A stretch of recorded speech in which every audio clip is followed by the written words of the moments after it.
Welcome to the African News Review podcast, where we cut through the noise and get to the truth. I am your host, Adesoji Iginla, and each week we are here to challenge the biases, prejudices, and misinformation in the Western press about Africa. Using historical context and contemporary insights, we set the record straight and reclaim the narrative. Tune in every Sunday at 12 p.m. Eastern as we uncover the real stories and reshape the conversations about Africa. This is the African News Review podcast, reclaiming Africa's narrative, one story at a time. Yes, greetings, and welcome to another episode of African News Review. My name is Adesoji Iginla, and with me, as usual, is my esteemed panel. Ladies first, she is Fubara Eneli Esquire, author, Kwanzaa A Celebration, host, Rethinking Freedom 98.5 FM, Killeen, Texas, co-host, Women and Resistance, and another co-host, Grill and Books. Yes, a host of co-hostess. Welcome, sister. Thank you for all my assignments that you've given me. And I did not forget my assignment from Comrade either. Okay, that said, Comrade is Milton, Comrade Milton Allimadi, host Black Star News, WBAI 99.5 FM, New York, author of Manufacturing Hates, the one which we are waiting the update for. Asante, thank you, Lou. As it's customary here now, the news where you're at.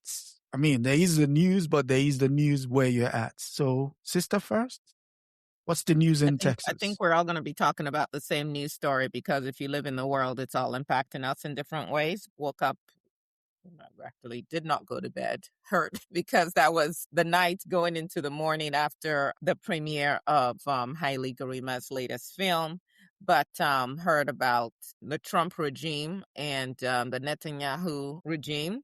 Yep.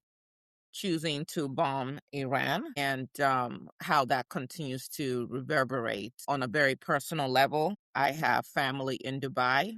I have friends in Bahrain and in Abu Dhabi. It's very easy to hear these stories and just carry on with your life. People are still playing sports, still going to concerts, things of that nature. Their lives being ripped apart. Maybe Americans will care more now since it looks like there's some American casualties. Yeah. Because we don't seem to care about anybody else's life as a collective, at least in terms of how the populace puts pressure or does not put pressure on its government.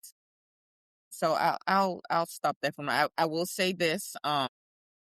It's March 1st, so it is quote unquote the beginning of Women's History Month. Okay. Which traces its roots back to International Women's Day, which was first celebrated in 1911. The reason why we need to have a Women's History Month or an International Women's Day is because of patriarchy and the way women have been subjugated. And it's interesting that the school that was hit, where the death toll is rising every hour as I monitor the news, is a school with Girls. A school that catered to girls. Yeah. And so I hold out prayers to all the families being impacted, to all the people in the world being traumatized. It's so interesting to me as I listen to the news. I've been up most of the night, CNN, Al Jazeera, BBC, trying to get news from different sources. How Iran is somehow being couched as the aggressor or as the terrorist. And yet, if you take away the name of the country and just start listing actions, it is clear that America, beyond any doubt, has been the aggressor across the world more times than we can count. In very recent memory, we can talk about Afghanistan, we can talk about Iraq, we can talk about how you're quote unquote liberating the Iranians and causing regime change there, but you watched the massacre and the genocide of Gaza, and if anything, funded it and provided more weapons for their destruction. And now you sit over the future in your mind as the lifetime chair of the Board of Peace. And so I hope that people across the world are paying attention to the propaganda, to the real reason that these oligarchs are buying up all of the media so that they can control our minds and control our hearts. Malcolm X said, you sit around and listen to these people, and I'm paraphrasing, and they're going to convince you that those who love you, those who are fighting for you, are actually your enemies. And so there's a lot going on right now in how information is packaged and how it's being disseminated. And I don't know if Milton, if you're going to touch on Anthropic and what the U.S. government is trying to do in terms of surveilling. So they're already doing it. This is just the company that decided, no, we're not signing on. So all of us using any AI tools, they're collecting all of our data, and they're able to aggregate everything, your health, where you shop, what just everything, to create a picture of you. And so when you talk about Israeli intelligence and how long they had planted this use of the walkie-talkies, the beepers and so on, knowing that they had infiltrated that whole system and were very targeted in being able to just eliminate people, think about the use of AI and how precisely it can accumulate information on everything about know you better than maybe you know yourself, because there are things you're doing subconsciously, but it's collecting that data anyway. And then think of all that information weaponized against you. We are in very dark times. Thank you, brother. Yes. Okay. So in terms of, first, I want to, obviously, these are serious issues, but I also want to acknowledge the great film, because that was also a film covering violence by Haley and his wife. She deserves credit as well. Yes. Garima. And people know him from the film Sankofa, of course. But this film is just phenomenal. Black lions, Roman wolves, and it covers the fascist Italy invasion of Ethiopia in 1935 under Mussolini. So I don't want to give too much out, because eventually people will get a chance to watch it, but do go to their website as well, sankofa.com, and get some information, because obviously you need some support. This film, it took decades to produce, and they spend a lot of their personal funds on it. So I encourage people to donate. And one thing I think that this film can also help in terms of getting reparations for the crimes committed against Ethiopian people by Mussolini. In 1947, at the end of World War II, Italy was made to pay $25 million, which is about $350 million in today's dollars. That's a drop in the bucket. That's nonsense. The Germans have paid Israel so far $90 billion for the atrocities they committed against the Jewish people. There's no way should it be acceptable that Ethiopia received $350 million. And people will agree with me after they see this film. So I think that campaign for proper compensation could be relaunched as a result of this powerful documentary. Now, in terms of the war, this is, of course, Jeffrey Epstein's war on Iran.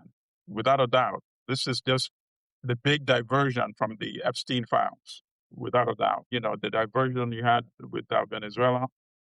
The next diversion, I think, was going to be Cuba. But it shows you how powerful Netanyahu is to push Trump to make this the second diversion. So Epstein is proving to be even much more powerful and influential in death, because when he was alive, he was keeping a lid on these things. Now that he's dead, all this information is coming out.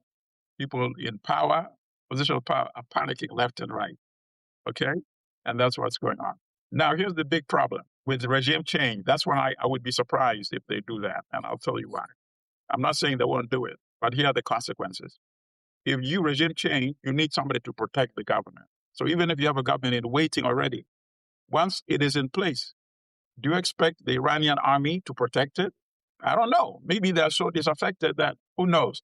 That's the only scenario. Otherwise, you're going to have to put U.S. troops on the ground. There's no way can they put Israeli troops on the ground, because then it becomes a religious thing. People would I'm telling you, Muslims would fly in from all over the world to fight Israeli troops on the ground. It would be like in Afghanistan, remember? Yeah. When Muslims were flying in from all over the world to fight the infidels who are the Russian troops at that time when they were supporting the government in Kabul. You see? So, the Mujahideen. Yeah. absolutely. So are you going to put U.S. troops on the ground? And if you don't put U.S. troops on the ground, you're going to have a Libya-type situation where you have all these different armed factions coming in, even from outside the country. Okay? That's what I'm saying. At the end of the day, wiser minds must sit down with him and say, listen, we have to put troops on the ground. Do you want us to commit troops? And with the midterms coming up, I have my doubts, okay? But I'm not saying it's impossible because we've seen crazy things. When you start killing European Americans on the streets in Minnesota, anything is possible now. Okay, so that's all I'll say regarding this war. Okay, so news from where I am. On the home front, there is the possibility that people power still counts. There was a by-election in northern part of England, which is being used as a barometer of how the government is viewed in the center. And the Greens, for the first time, overturned a 30,000 voter majority to put in not only defeating established candidates, and the person who won the election is a local plumber and a woman as well, Hannah Spencer. Call her name, Hannah Spencer. She's the new MP for Gortin and Dent. That's as grassroots as you get. That's as grassroots. And in her victory speech, she said, I have to first of all apologize to my customers who are booked for next week appointment. I have to tell you, I will be in Parliament. And so we'll be unable to... You better get a new plumber. We'll be unable to do that. And to the international scene, yes, the Iranians have confirmed that Ali Khamenei is dead.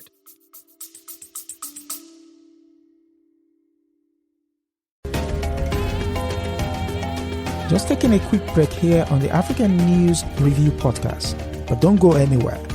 If you're enjoying our deep dive into the real stories behind the headlines, make sure to subscribe so you never miss an episode. Every Sunday at 12 p.m. Eastern, we're here to debunk the myths and bring you the truth about Africa. Want to help spread the word? Share this podcast with your friends and leave us a review. It goes a long way in helping others discover the real Africa. Without further ado, let's get back to setting the record straight.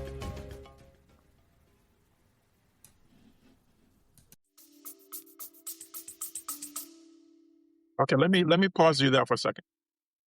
They have a system. Unlike in Libya, you take out Gaddafi, the government collapses almost immediately, correct? Yeah. They promote another Ayatollah. You see? So these are the challenges they're going to face.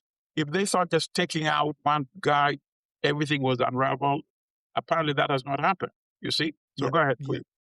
Okay, so with regards to Iran, the problem is not just internal. The problem is all those countries that surrounds Iran, your Oman, your Bahrain, Saudi Arabia, Lebanon, Iraq, what have you, Qatar, even Qatar.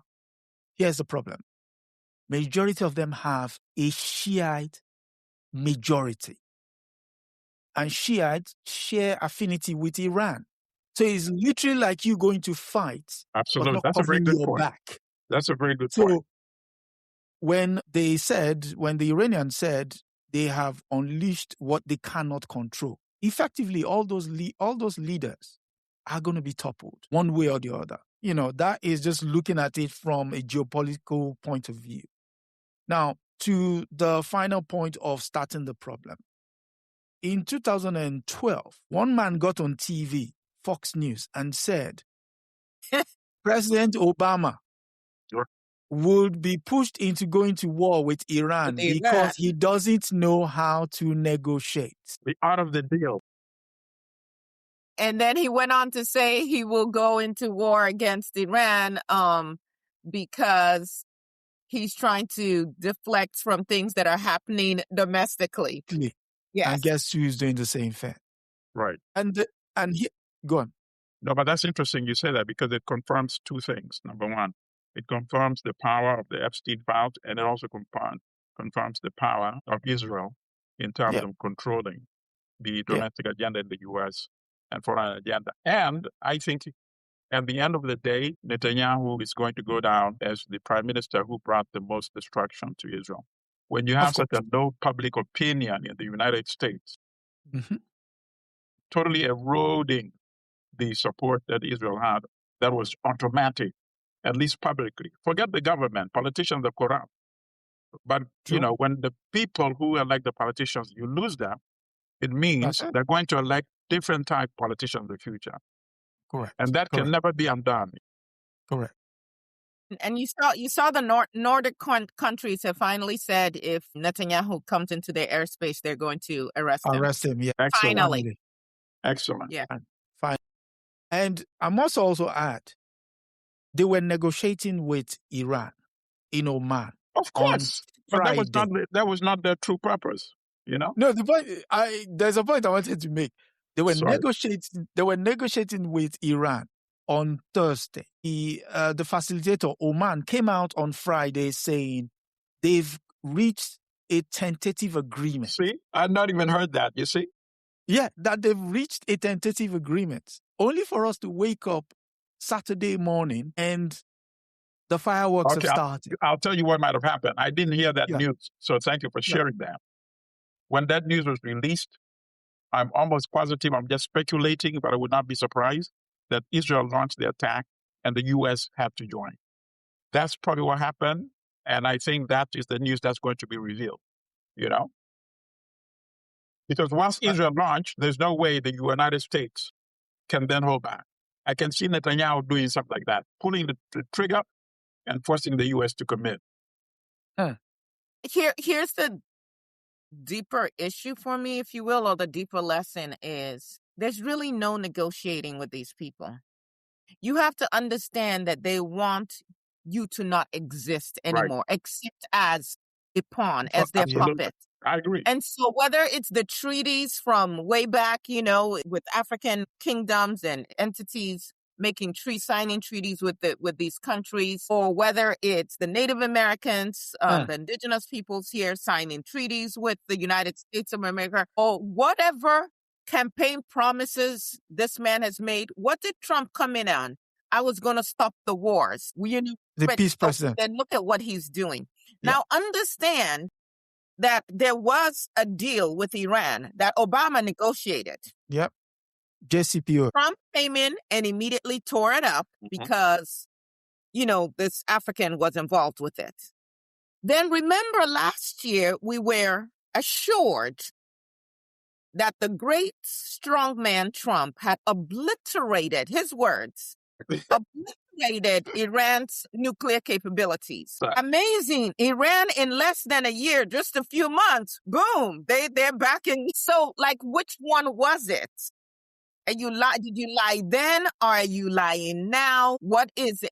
And as Rachel Maddow demonstrated, and if you get a chance, Google, you can find her takedown on this. She says, follow the money. I would say the money and the Epstein files follows the money as well. And so we are, again, in times where you cannot trust anything that Trump says. In fact, if he says it's up, you should pretty much guarantee that it's down. And so the people who are still propping him up, I'm talking about courts, I'm talking about the voters, I'm talking about these evangelical leaders, I'm talking about these spineless elected officials who've, I guess, been bought by AIPAC or whomever. There's no honor amongst thieves. He's going to eventually turn on you as well. So be clear. Yeah, I don't see how this war benefits them in the midterm. I think we're going to see more people attracted toward the Tucker crowd, toward the Marjorie Taylor Greene crowd, toward the Candace crowd.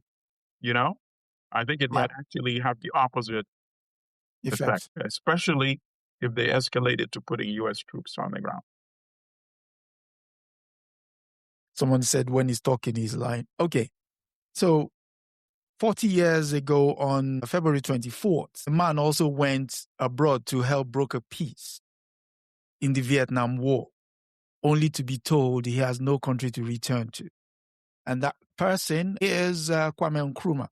So it marked 40 years that he was overthrown. And so I think we should actually revisit some of what he stood for and why he was possibly removed. So from The Economist, I pulled this up. It said, "Live and let live, while the ghost of the founding president lingers in Ghanaians' minds." Ghanaians at any rate, some of them like to tell us that the BBC World Service listener in December 1999 voted Kwame Nkrumah, pictured ahead of Nelson Mandela, as the greatest African of the millennium. Others remind you that Nkrumah, who led the country to independence in 1956, was ousted in a popular military coup in 1966, was not quite so wonderful. He bankrupted the country, banned all opposition, jailed his leaders, and quite a few comrades in his own party, and declared himself president for life before being overthrown. Yet nowadays, striking few Ghanaians are prepared to rubbish his reputation, at least not in public. When you first of all read this, what was your take? I would also add another document to that, but let me get your initial take. I'm going to say let the master teacher teach first on this one. Actually, I'll keep it short because we shouldn't waste time debating the economists in terms of Nkrumah's legacy. Because obviously, if Africans voted and they thought that Nkrumah should be voted ahead of Mandela, that speaks for itself, right? And why would they vote for Nkrumah like that? Because Nkrumah was calling for United States of Africa. Yeah. And Africans, whether you're on the continent or in diaspora, know that if there was a United States of Africa, we would not be discussing all these problems that we analyze on a weekly basis. And there was no other much more passionate advocate for Pan-African unity than Kwame Nkrumah. And we have not had anybody of that caliber since Kwame Nkrumah. Of course, Nkrumah was inspired by Marcus Garvey. Yeah. And there was no other person like Marcus Garvey as well. Marcus Garvey was a contemporary with W.E.B. Du Bois. W.E.B. Du Bois had a PhD from Harvard University. But Marcus Garvey had the truth of the masses. You see, you can't study that in any university, including Harvard. So Marcus Garvey spoke truth to power, and he knew that people would resonate. He knew internally that there were millions that felt like him. How can such a rich continent that gave so much to the world have so many the most marginalized people in the world? So when Marcus spoke, it resonated. People clicked. Same thing with Nkrumah. He was actually just extending what Marcus already had been preaching, Pan-African unity. And when he made that a national agenda for Ghana, people responded. That's why we still embrace people like, in much more recently as Thomas Sankara. We embrace the Alliance of Sahel States because they are pushing the same legacy of Marcus Garvey or Kwame Nkrumah. And then in terms of he bankrupted the country, it goes back to the same Western propaganda. He did not bankrupt anybody. What happened was that the price of cocoa collapsed by 60%. And who controls the price of cocoa? The same West that wanted to undermine Kwame Nkrumah. That's what happened. So prices collapse 60%. You lose 60% of revenue. Is that you really bankrupting the country? Okay, hold that thought to buttress what you're saying. There was a series of documents that was released in 1999, of which there was this letter. Let me share it. And it's from the CIA. So it's a memoranda to the Deputy Director of Central Intelligence, 8th of November, 1965. Subject, book review, Neocolonialism, the last stage of imperialism. It says, this memoranda is for information only, to call your attention to the just published book. And it goes, the book is published in London And it goes there.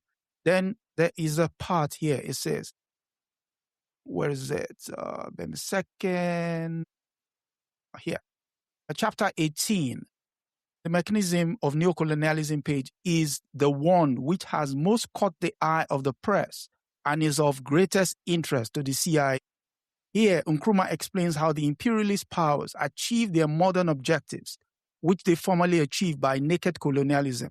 The US is the worst offender in Nkrumah's opinion, utilizing, in his words, quote, the extended tentacles of Wall Street octopus and its suction cups and muscular strength are provided by a phenomenon dubbed the invisible government arising from Wall Street's connection with the Pentagon and various intelligence services.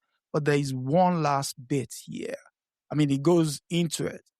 It says, however, Nkrumah assures the reader, that is, anyone that reads neocolonialism in the last stage of imperialism, that neocolonialism can and will be defeated.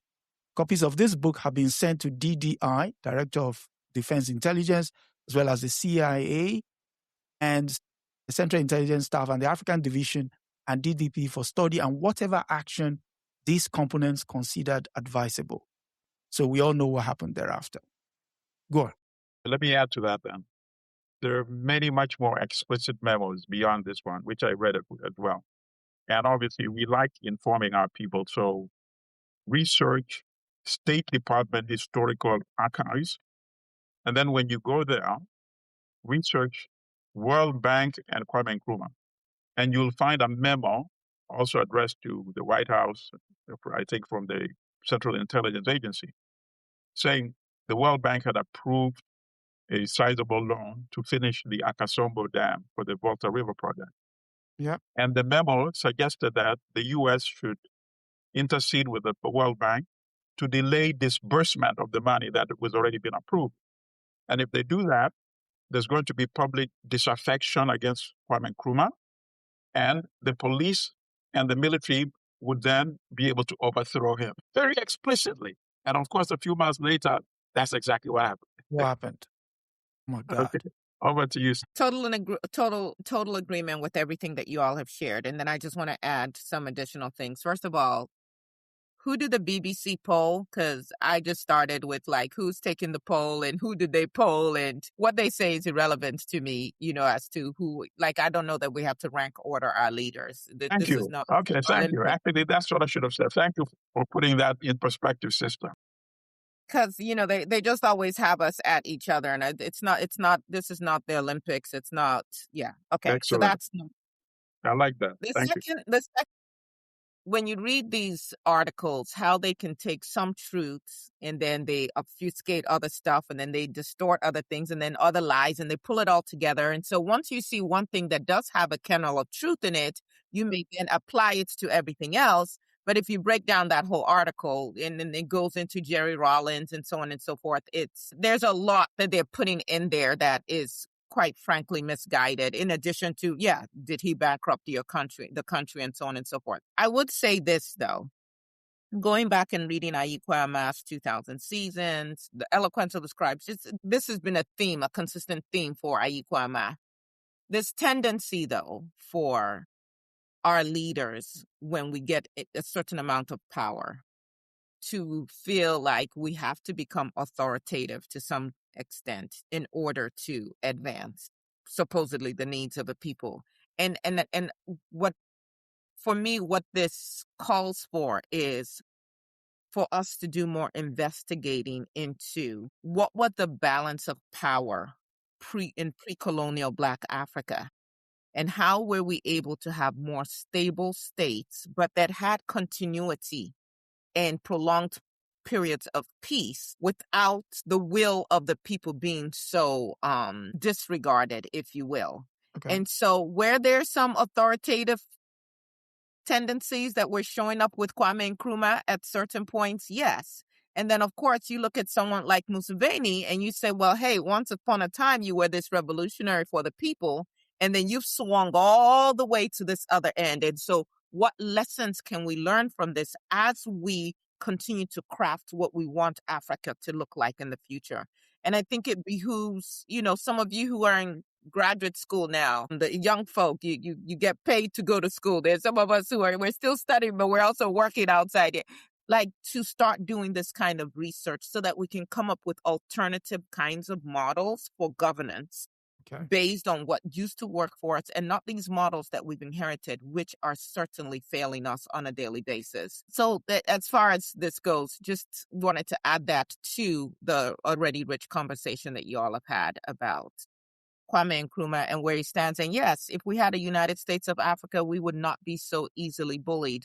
Just last week, Somaliland is reaching out to Trump, a man who has called you monkeys and shithole countries and all of that, to say, hey, come recognize us as independent. And to get the recognition, we will give away our independence. We will give away our sovereignty. Come and take our minerals. I mean, that mindset, my goodness, we have to start over some way. So these conversations are important, but we also need to really do a little bit more research to who we used to be and how we used to operate, so that when we do have the right people with not their minds not as colonized, that there's a different model for them to follow. Okay, very good. So I want to add 2 points to that in terms of the authoritarianism, which of course I reject absolutely as well. But then that also did not happen in a vacuum.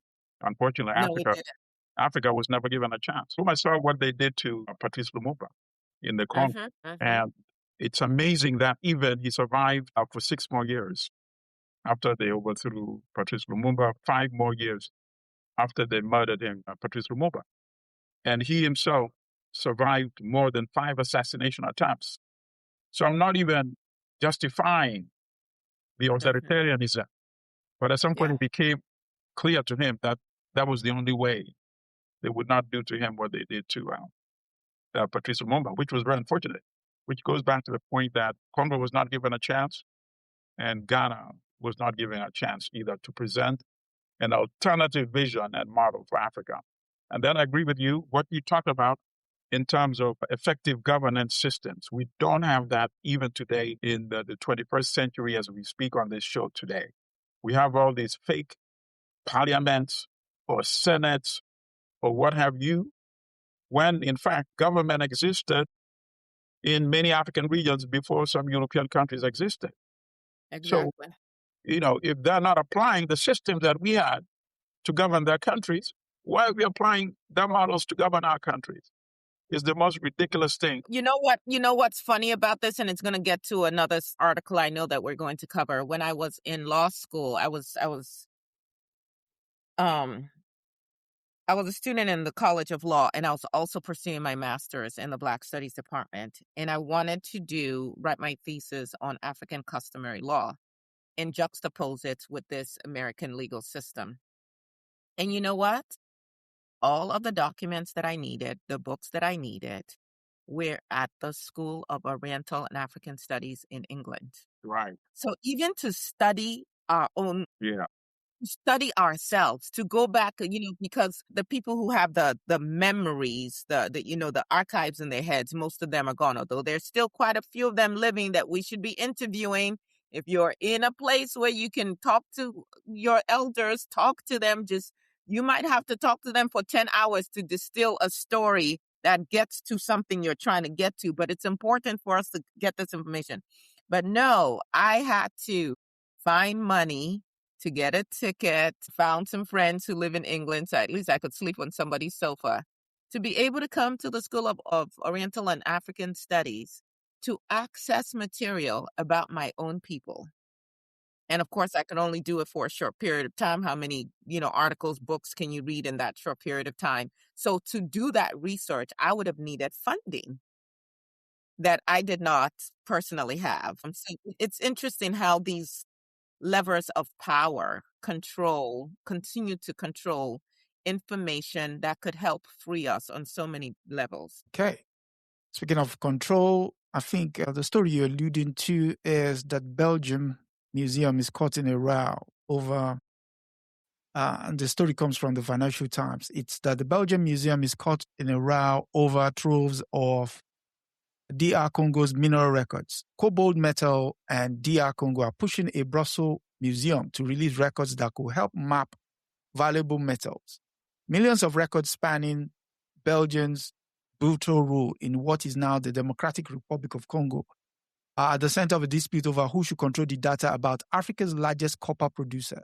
The documents housed at a Brussels museum built to celebrate Belgium's empire are being sought by DR Congo and Cobalt Metals, a Bill Gates-backed mining and artificial intelligence company that struck a deal last year with Kinshasa to digitize them. Hey, interesting.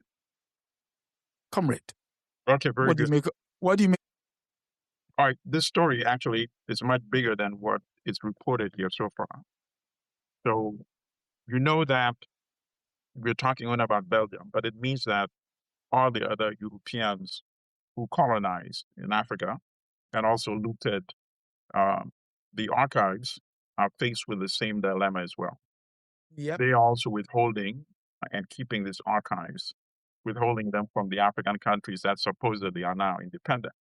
Correct. So now you have the same museum which was documenting their own atrocities, their own racism, their own plunder, their mapping up of the region and knowing where all the wealth in the country is located, at least with the kind of technology that they had at that time. So each one of those countries, not only Belgium, Britain, the Germans, Spain, Portugal, Italy, you name it, France, all of them have the same type of content, as we call it nowadays, or information or knowledge in their archives, in their museums, correct? Yep. Now you have this same museum saying we're actually in defense of the Congolese people. We are not, because now there's a Cobalt, this private company, which is in some sort of, is with a lot of investment from Bill Gates in partnership with the Congolese. And they want this information, obviously, because Cobalt wants to know where all the wealth is, how much of the wealth. They know a lot, but they don't know everything. So they want to see what they simply want to digitize it. They want to digitize it. Correct. And the Belgians are saying, no, we are ready so that Bill Gates can figure out where to buy more land in Africa. Absolutely. And colonize. Absolutely. Yeah. And so now the Belgians are saying, no, we are already in the process of digitizing. See, but obviously the Belgians also want some information not to be known or seen. You see, it may be correct that they are in the process of digitizing. I agree with that. That could be true, and they can prove that. But they're not saying we're going to digitize absolutely everything that we have and make it available. So it's about controlling the content, what to make publicly available, what not to make publicly available. Of course, Cobalt wants everything to be made available, even if they don't make it available to everybody else, but they want to see everything that is available. And the Belgian government does not want that because there are a lot of information there that would really support any campaign by the Congolese people for proper reparations. And that's what they're trying to withhold. So that caught my attention from this article. Okay, sister. So many angles to address this. Well, first and foremost, did you read that there was just a little line where Cobalt has done some digitizing with a different country? Yeah. And you can access it for a fee. Did you see that part? It's just a little line. You can access it for a fee. So first and foremost, we don't know what all they get I'm actually with Belgium on this one. Do not give Bill Gates and his cohorts anything. These private entities, I would not give them anything. This is my challenge to African countries. I was looking up the Manhattan Project. You remember when Einstein tells the U.S., Franklin D. Roosevelt, I think Nazi Germany may be developing nuclear weapons. Yeah. United States decides to galvanize, and they go and find the best and brightest scientists that they can pull together. They identify space, they make resources available.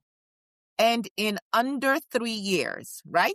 If memory serves me right, in under 3 years, I think it was from 1942 to 1945, something like that, they created the atomic bomb. And Yep. they tested it out, I believe, July 16th of 1945. Now, this is something they're creating for nefarious reasons. With the brilliance of African youth, how long would it take if the AU came together and said, we want to create a team of African scientists who create our own AI that we control, and let us go and digitize our own information and have access to our own information? Why are we always relying on these parties that fundamentally do not want to see you succeed? Because we are not Their independent. only is not altruistic. They're trying to find more ways to exploit you. Listen, yesterday, we met at Sankofa. And before you got there, Kasahan Chakol, who is the publisher of African World Press, Yes. was there. And his wife had come in, for Haile's film premiere. I didn't know who he was initially. We're just talking. And then I find this information out. Oh, my goodness. And at that point, I think it was Shirikiana who said, oh, and Aya it was Haile that said, oh, Aya is a good writer. She has some books here. And I was like, no, I'm practicing. I would not call myself a good writer. But the publisher, Mr. Chakol, says, well, let me see your books. So I pulled some from the shelves, and he's looking at the book that was designed by two African boys. They're in Nigeria. Don't have college degrees, but they've gotten these certifications and stuff online. And he's looking at it and he says, this is excellently done. Just in terms of the design, the richness of how they put everything together. The book that I had paid to get designed here in the U.S., he didn't so much as give it a second look. He picked it up and he put it down. And it was this other one. And in just that moment, these boys, sometimes I call them boys because they're way younger than me. If you're 40 and younger, you're a boy to me, or a girl at this point. But anyway, these young men often would contact me and say, we're trying to meet the deadline. There's been no electricity. We're heading to a cafe to try and access the internet and so on and so forth. They're working under dire circumstances. And my turnaround for them was like yesterday, and they still delivered top quality. What would happen in terms of all of this information we want to digitize if Africa decided to invest in its own youth? I'm going to say the same thing in terms of all these health memorandums of understanding that our countries are signing, giving away our data. Do you know how important the data is? And yet we've got physicians and scientists spread across the country. Spread across the globe, who would love to work on something meaningful as long as they could also keep a roof over their heads. Yeah. African leaders, let's rethink this thing. We do not have to be dependent on others. Not in this way. So, Adesoji, do you have a copy of my book, Adwa? Adwa. Yes, but I can't reach It's it not right in now. front of you. Okay, I was going to say, try to hold it up. That book was designed by a young Ugandan who at the time was at the University of Makerere. And he was posting some of his artwork. And by the way, he's an architecture student. He's an architect now because he graduated. And I saw some of his sketches and drawings, and I just said, this is brilliant. And I got in touch with him. And I said, take a look at the chapters. He sent me back 4 or 5 different sketches from each chapter. He selected what to illustrate from each chapter. And I went with it. I didn't even say, from this chapter, I want you to illustrate this. He did all the artwork. He did the book cover and everything. So I'm endorsing what you're saying 100%. At the end of the day, it goes back to the same challenge. We do not have government in Africa. And that is why many times on this show I've said, young people in Africa, if it takes removing those governments, remove them, because you need to determine your own destiny. I think they will do a much better job than a Paul Biya at 80. No, what am I talking about? At 93 in Cameroon, you see? President for life. President for life. Yeah. And when this story... By the way, if you're listening and you want to engage with some young Africans on projects, these kind of projects, let me know. I've got contacts. These kids are They're hungry, they're creative, they're visionary. Like you were saying, Comrade, I just said, here's the manuscript. Come up with a design, but understand that I'm African-centered, so don't give me no white crap.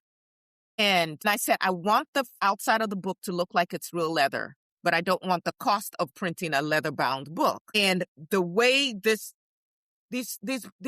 young people are geniuses, but we've got to give them opportunities. Yep, you have to support them. After he graduated, his entire family, including his parents, wrote to me thanking, because he didn't tell me at the time, that this is how he funded his academic education in Uganda. Wow.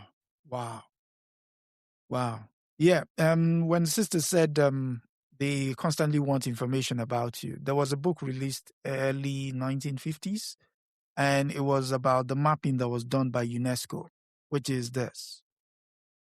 You can see. What is the title? Read it for us. A review of the natural resources of the African continent, all mapped out. Look at that. All mapped out. In fact, the map illustration is huge, so much so that if I hold it up, you probably won't see it. What they've done is basically they've done a geological survey of the entire thing, the entire map. As you can see, if I can show this, all of the resources, Africa's resources, is mapped on here. And it's just wild. But again, if we don't factor in all this brilliance, we're not going to get these people to where they need to be. That said, sister gave me an important segue. Again, we go back to the issue of access to information about Africans. And so for that, we go to The Guardian, which is saying to us that the U.S. is accused of shameless exploitation of proposed Zambia's health aid deal. Leaked draft of a $1 billion memorandum of understanding reveals mandatory targets, sharing of data, reported access to mining concessions. The U.S. has been accused of shameless exploitation over a health financing agreement with Zambia worth more than $1 billion. And amid warning that the country is getting a raw deal from the Trump administration, a leaked draft of the 5-year memorandum of understanding between the two countries seen by The Guardian reveals Zambia may accept terms worse than health financing agreements the U.S. has reached with 16 other countries. The term includes a commitment to give Washington access to its health data for 10 years, far longer than any other country have negotiated. Zambia's deal also predicates any health financing on an even more covert arrangement that could open up the country's mining industry to U.S. interests. What can I say? Comrade. Well, this article illustrates a lot, actually. But at the end of the day, it goes back to the same thing we've been saying, that the governments we have failed to deliver and cannot deliver. So now here's the dilemma. Zambia alone cannot fund its health care system. And Zambia is accepting a devilish proposal. In addition to access to the mining resources, as if there's any correlation between assisting you in financing your healthcare system and having access to your mineral resources, right? Yep. Terminating the agreement should you not be able to implement the part that you're responsible for, such as coming up with your matching funds domestically as well, having access to all new pathogens that discovered either by them or by Zambian scientists at any point going forward. And this is not to say that USAID was any better, right? Yep. Because at the end of the day, you're still mortgaging the healthcare of your population to the outside world. Correct. Yeah, it reminds me of, I think I spoke about this many shows ago, where many years ago I had introduced somebody to the Zimbabwean ambassador to the UN. and they'd come up. This was in the early days of the HIV/AIDS pandemic, with a simple way of determining whether you are positive or not. And he was willing to provide it for free, provided the Zimbabwe could pay for the shipping. And what the ambassador could not tell this individual that I introduced to, but told me in private, when I saw that he was nodding, but it didn't seem too enthusiastic. And he told me, he said, Milton, it's true that this thing would be cost effective, but we don't have the medicine to take care of our people. So in other words, if our people find out their status and find out that they're positive, and then we don't have any drugs to give them, think about the national panic that would entail. So in other words, it was telling me that it was better for them to Zimbabweans die in ignorance. not to know their status. You see, that's kind of the dilemma that all these African countries face. So should Zambia go ahead and sign this deal? Because I think the deadline is April 1st. Yeah. Well, there's an indication that it may not be signed because now there's a national uproar. The Minister of Health, I think the Minister of Health was testing the president. He said, if there's anything in this agreement, of course he knew, and you're the Minister of Health. That implies that they will have access to our mineral resources as well. Then I'm not a part of that. I don't want to be a part of it. 3 days. And got fired. 3 days later, he was fired by the president, which means that is the direction that the president wants to go. But if your Minister of Health is willing to challenge you publicly, he said this on TV, this is not a done deal. The minister, because the Minister of Health now, he can get popular support. He could be the next president. You see? It means that there's a very serious split about whether to go forward with this agreement or not. It's not a done deal. It may not go forward. Sister? Only when we don't remember who we are. Did we not used to take care of ourselves? Did we not have healers before? Just recently, I would say in the last 6 months, did I learn about the baobab tree. Not that I didn't know about the tree, but I did not know about all of its medicinal purposes. Do you know how I found out about this tree and how crucial it has been in taking care of us? Gone? It was through, what's the prince that left England? Who's your prince that you people kicked out? Because he married the mulatto. Harry, yes. It was through a foundation that they have where they too are, I think they got a patent for the tree and some of its medicine. So everybody's got a hand. No, they can't. They can't. The Senegalese know about that. They can't get a patent. No way. They're trying to. But here's the deal. What I'm saying is, even if we may be dealing with diseases that are a little different, more evolved than what we were before, we had indigenous ways of knowing, and we had the ability to heal ourselves with what we have growing on our continent before we became so dependent on pharmaceuticals. Meanwhile, these pharmaceuticals, they spend their staff, their employees, all of that, to come and research in amongst indigenous communities. And then they find out what you use, they do a little more, and then they create the synthetic version of it. And so what I'm saying to my people is, again, if my chicken right now say, oh, we're having an issue, sometimes it looks like our egg production is not up to par. Let's invite the snake and the fox to come and give us some research, help us with resources to boost our egg production. Tips. We can already see how ridiculous that is. Whatever they offer you that temporarily boosts your egg production would be like me when I fatten a cow or I fatten a goat. It is for the purposes of ultimately slaughtering you. True.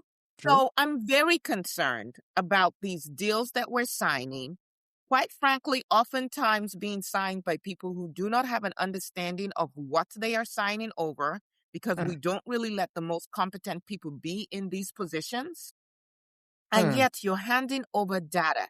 Now, in that film by Haile Gerima, which is going to just live forever in my head like Sankofa has for so many decades, You see how the Italians used mustard gas. Gas, yeah. And how they decimated that area of Ethiopia. Yeah. And I'm thinking, if you allow these people to what extent are they able to drill down and figure, oh, you know what? If we are at war, because they have this genetic predisposition, we can actually drop this. Our soldiers won't be impacted unless they ancestrally kind of link to this, but these people will be done for.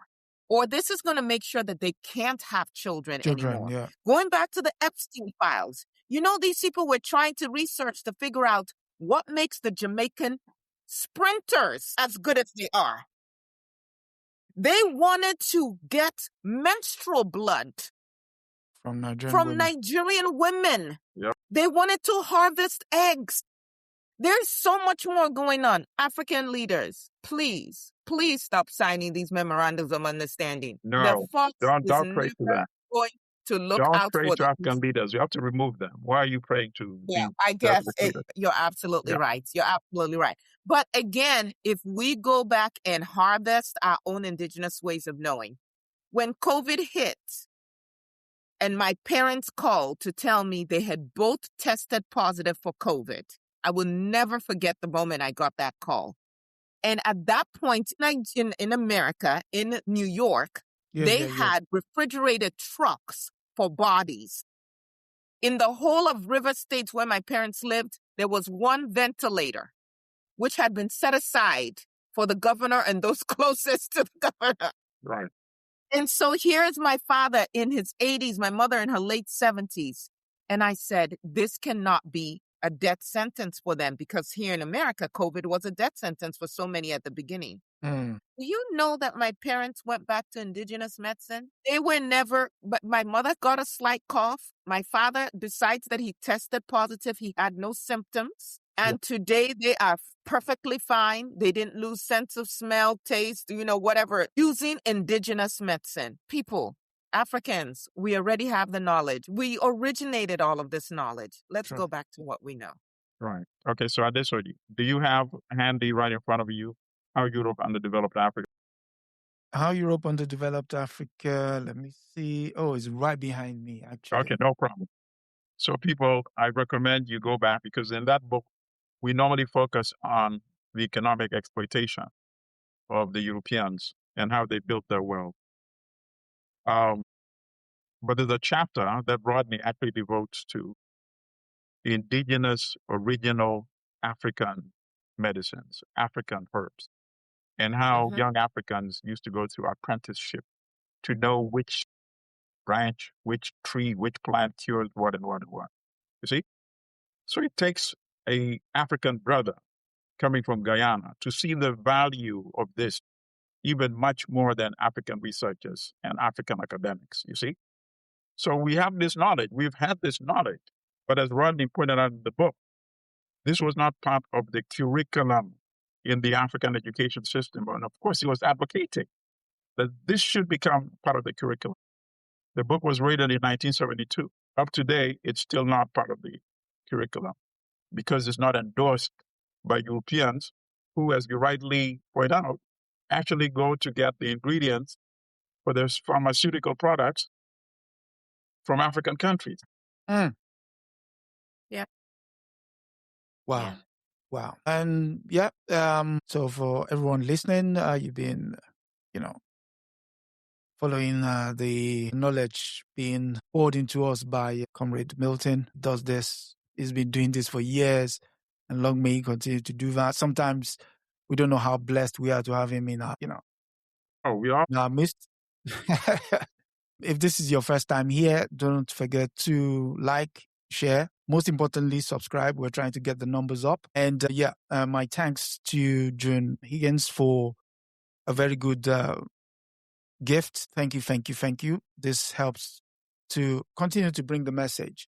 And for our final story, it comes from Reuters. And American viewers might like to look at this. And it is that the Trump administration, exclusive, U.S. aims to bring 4,500 white South Africans per month as refugees, the document says. And it is that Washington, the U.S. aims to process 4,500 refugee applications from white South Africans per month, as far above Donald Trump's stated refugee program cap, and is installing trailers on embassy property in Pretoria to support the effort, a U.S. contracting document says. The new target contains in a previously unreported document from the U.S. State Department dated January 27 signals a push to ramp up admissions from South Africa, whilst refugees' application from other areas have been severely curtailed. Are we seeing what is otherwise called the replacement theory being put in practice?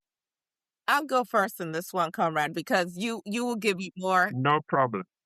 You will give a more rounded, proper take on this, because It's all good. It's all good. I'm just going to go ham on this one. Listen. They don't need to do 4,500 a month because that would take too long. There are approximately 4.5 million white South Africans. So 4,500 a month is too small. That would take 83. Bring them on. Listen, they need to go ahead and process 45,000 a day.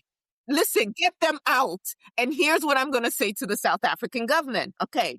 First and foremost, because we want to, quote unquote, follow the laws and be legitimate and so on and so forth.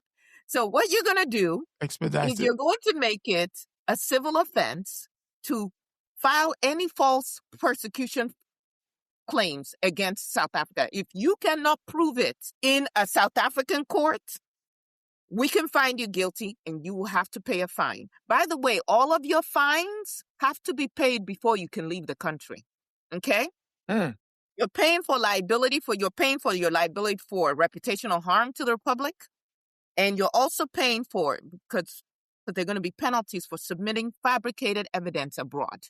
So they have to be processed in South Africa before they leave, right? Okay. Nobody can be processed if it's not going through our own exit strategy. We need to see what it is that you have documented as how you were persecuted. Okay.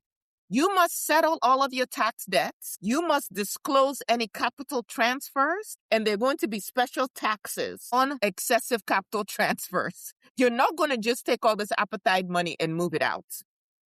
There's going to be a special immigration tax on those renouncing ties.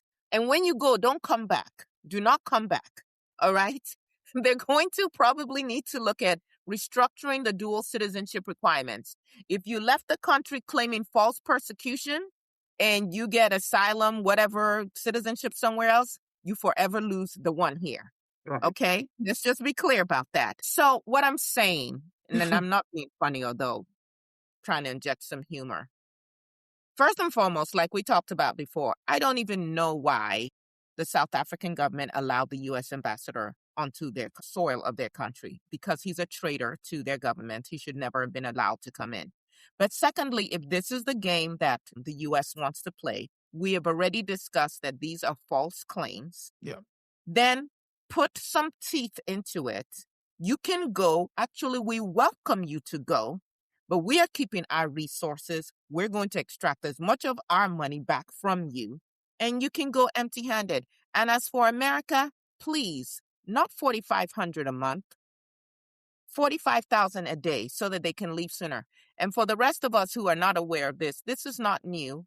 It's new in terms of the numbers, but it's not new in terms of America's push to whiten this nation. Not just this. This has been done before. In fact, up until 1965, there were some very strident restrictions against people from Africa and Asia coming into the country. They wanted the Nordic countries. So this is nothing new. I'm not clutching any pearls if I owned any.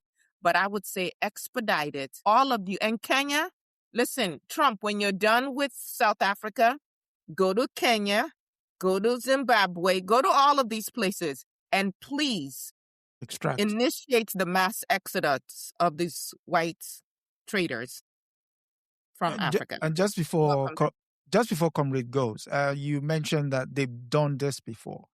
Mm-hmm. Just about when the apartheid was going to fall, they also had this kind of program in place where they specifically took South Africans, and guess where they all landed in? It was Texas that was host to them.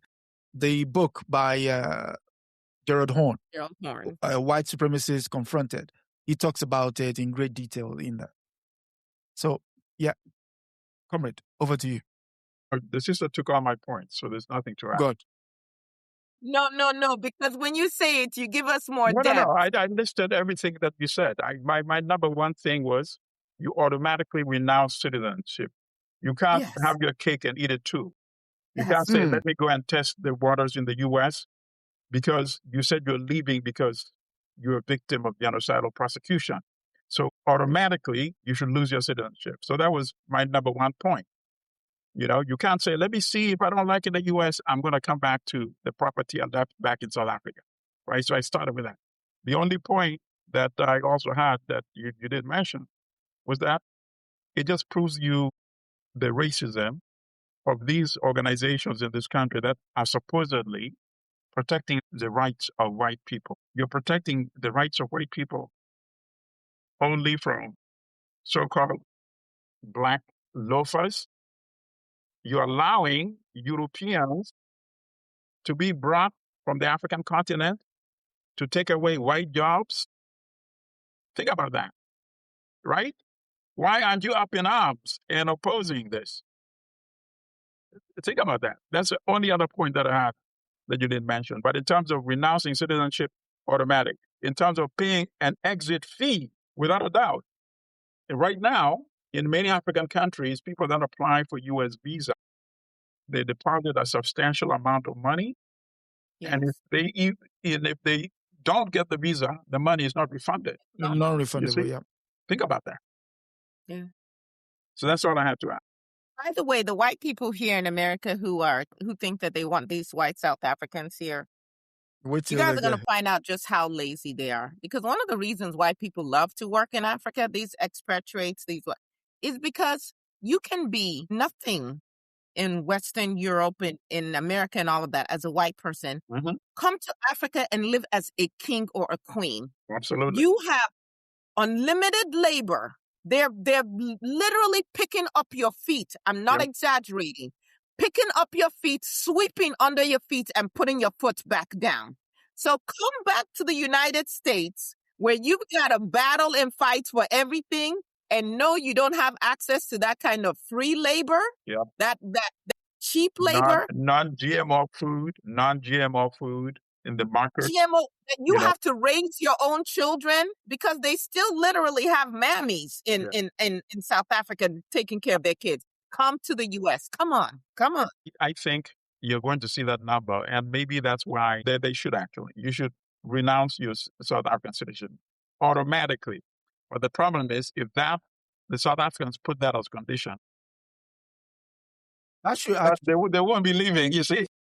That should actually be because they want to test the waters here. They want to have their cake and eat it too. But if South Africa says you automatically relinquish South African citizenship, you're going to see that number drop like boom. That's another, Sister Loves Homework. Maybe that's another change.org assignment. Let me turn in the homework that I haven't turned in yet. Which, by the way, we will have that link on Sunday. My apologies. I was traveling this weekend and so. That's all good. It's all good. Okay, that's started working on it. So. Thank you all. That said, we've come to the end of another, hopefully, very fruitful conversation with regards to Africa's depiction in the Western media. I hope it's been informative and insightful as it is for me. Yes, although I curated the stories, I couldn't tell what they were going to come up with regards to my esteemed panel.